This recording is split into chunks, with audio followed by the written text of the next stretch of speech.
Mistplay pays you for playing mobile games, while Ibotta pays you cashback for buying groceries and everyday products through offers and receipt scanning, which makes them two completely different reward systems. By the end, you'll understand how each app generates rewards, what controls your earning potential in both, and which one makes more sense depending on whether you want gaming rewards or shopping cashback. Mistplay works by rewarding you with points for playing selected mobile games. You install games from their list, play them, and earn rewards based on time spent and in-game progress.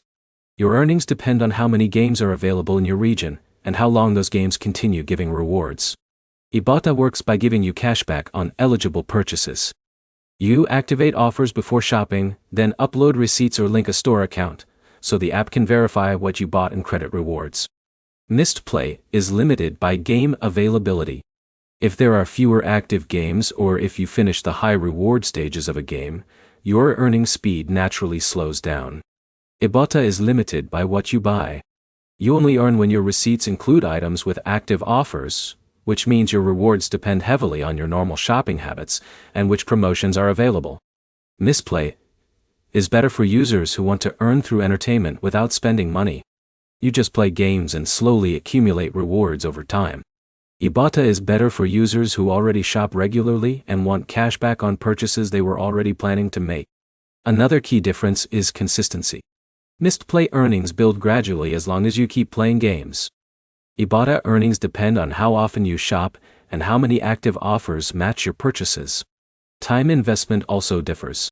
Mistplay usually requires longer gaming sessions to see meaningful rewards. Ibotta takes less active time per reward, but you need to plan purchases or check offers before shopping. Effort level is different too. Mistplay is passive once you start playing, while Ibotta requires you to activate offers and scan receipts or link accounts after shopping. Flexibility also matters. Mistplay is locked to mobile gaming. Ibotta works across grocery stores, pharmacies, and retail chains, which gives it broader real-world coverage. Quick summary: Mistplay pays through game time with slow but steady rewards. Ibotta pays through shopping cashback tied to real purchases. If you want entertainment-based earning with no spending required, Mistplay fits better. If you already shop regularly and want cashback on everyday items, Ibotta is the stronger option. If this helped, like and subscribe for more clear comparison breakdowns like this.